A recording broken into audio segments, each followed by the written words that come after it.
It's a 10-0 lead Evansville has over the Indiana Hoosiers as we start the top of the fourth inning. Indiana can't quite get anything going on the offensive end, and it's getting the complete opposite for the Purple Aces, Dan. They've been tremendously hitting the ball. They've been able to be patient, and they've been running the bases pretty smart. And as I say that, Indiana making a pitching change yet again. Fourth pitcher in 4 innings. Chandler Sadat on the mound. This is the second game he's appeared in all season long. First game he played in February 19th at Middle Tennessee. And his first base is swung on and hit by Jonathan Ramon to right center field, and it's going to be picked off by Logan Sowers, 1 out. Well, that's a good start for Indiana, I guess, the way they've been playing. Honestly, that's been one of the best pitching performances we've seen today from an Indiana pitcher. But Sadat back to his history at Middle Tennessee. It was the only game he's pitched other than tonight. He pitched 1 inning, gave up 2 earned runs, 2 strikeouts.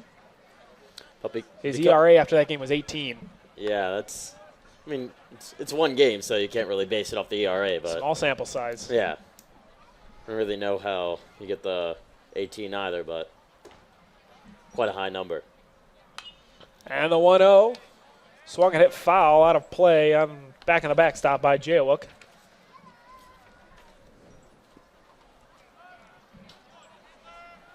And his slugging percentage, .433. Really impressive hitter as he hits it to second. Butler gobbles it up, throws him out at first. Bradley able to dig it out of the dirt. A weak throw there by Tony Butler, but Bradley doing a nice job keeping it in play. Weak throws when you're just going from second to first, because it's not that hard of a throw, but luckily for him, Jaywalk is not that fast of a runner. So did not look like he had some wheels on him.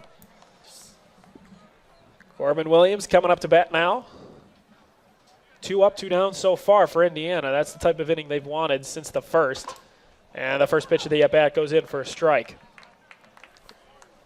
Corbin Williams has yet to get a hit, but has been hit twice. So take what you can get, I guess. Any way to get on base. Yeah. He made a great catch out there in right field.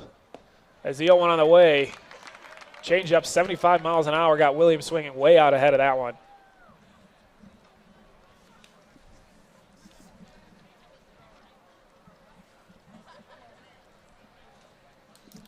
The 0-2. Way out to the left. Going to be a wild pitch there from Sadat. Just a bit outside. He's been having a good outing so far. Yeah. 2 up, 2 down.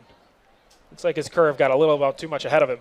Yeah, a little bit, but by far the best outing so far of any Indiana pitcher. The 1-2 on the way.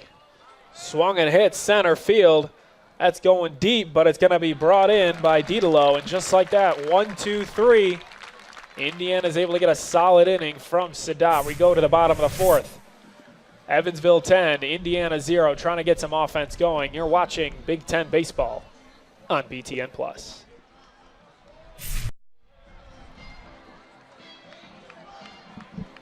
Welcome back. Indiana getting a chance to cut into this Evansville lead. They had a 1-2-3 inning with Sadat coming in. Chandler Sadat, the freshman, making a second appearance on the mound, was able to do what the previous 3 pitchers for Indiana could not do. That was get a 1-2-3 inning, but just like that, they have a chance to cut into a 10-0 lead, Evansville. And at the plate for Indiana, Scotty Bradley takes a pitch high, 1-0.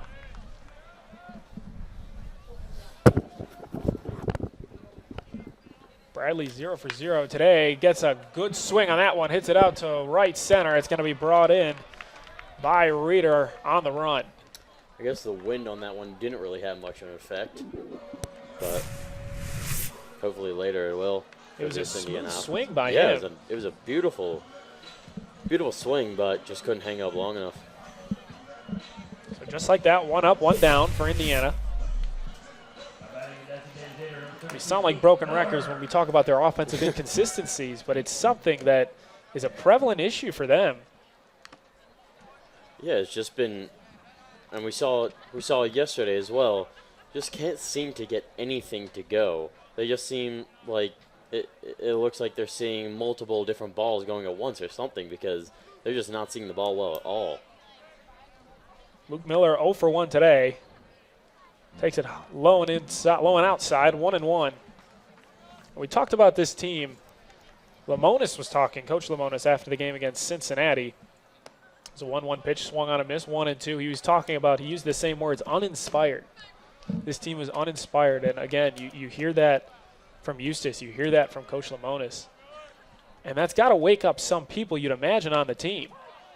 Yeah, you would think that maybe some of the older guys or some of the other coaches would manage to inspire them and get the team a little more pumped up, but they just seem dead out there.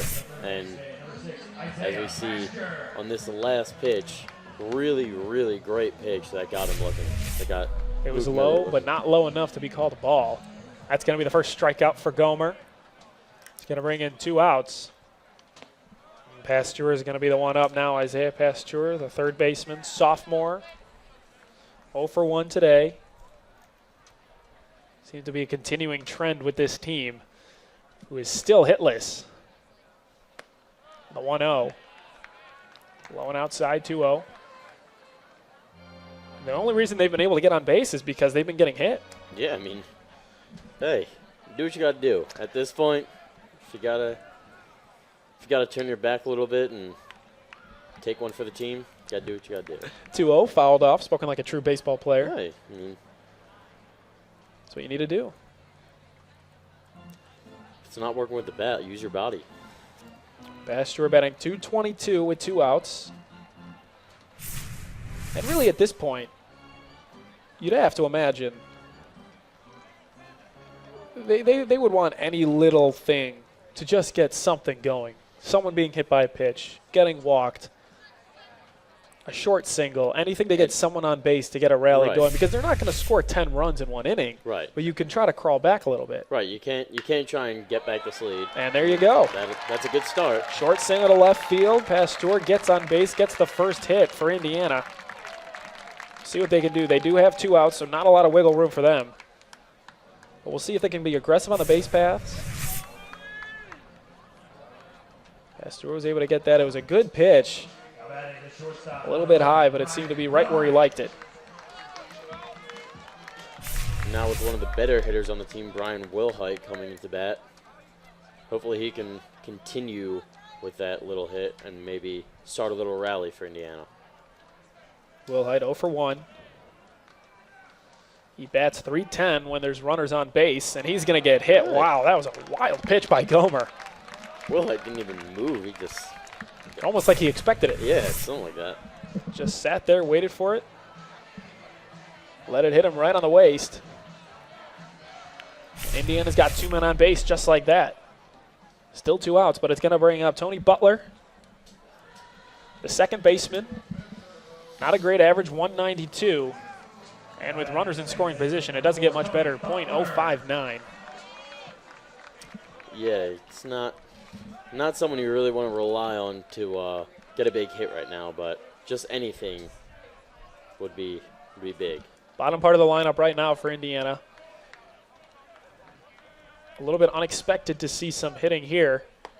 The first pitch is going to be a ball, and they try to check up Pasteur at second. Looks like But the throw from Kristen is going to be a bit wild off to the right, and everyone's going to be safe. Looks like Pasteur is just taking a second. Looked like he may have gotten hit with the ball, maybe the glove, but he looks okay. We'll see on the replay here. Christian saw that opportunity and fired it right at him. It looked like it hit his foot. That was a fast thrown ball. Yeah. Give him a second to get his bearings back together. We get back to the action. 1-0, 2 outs. The 1-0 pitch inside for a ball 2-0. And Butler's ahead in the count right now. Maybe this is the inning that Indiana makes a little bit of a resurgence. Right now, 2 guys on. Butler's up in the count, 2-0. Maybe bring back a little bit of the lead. He had the game-winning home run against Indiana State on Sunday. So 10 innings, attempting to bunt, decided to go against the bunt, and knocked one out of the park. The 2-0 outside for a ball. Again, Kristen going right after Pasteur. it's very interesting to see that happen twice, a throw down from home plate to second base. You really, I wouldn't expect Pasteur to try and take third because they're down so much. I'm sure the coaching staff wouldn't want him to risk it, especially because it's not that hard of a throw for a catcher to make down to third. Runner in scoring position for Indiana, 3-0 count. On the second baseman, Tony Butler, the 3-0 pitch. You'd imagine that one was going to be a strike, and it was. Butler let that one go right by, 83 miles an hour. He bats 160 with 2 outs. 2 runners on. Will Height at first. As we mentioned, Pasteur at second.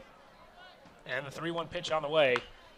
He swung on foul into the Indiana dugout. Watch out.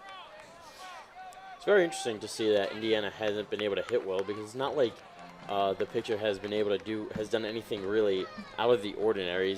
He's not throwing insane curveballs or anything. He's not throwing high heat on fastballs. So you got to wonder what's going through all the hitters' heads. 2 strikeouts by Gomer today, 1 walk. And the full count pitch, swung on, hit to center field. Does it have enough? It does not. And it's going to be brought in by Reeder, and that's going to end the inning for Indiana. Stranding 2. Not able to get on the board yet. And Evansville still has the 10-0 lead. They're going to be coming up in the top half of the 5th. We're going to take a break. You're watching Big Ten Baseball on BTN+. Congratulations, Dave Cole.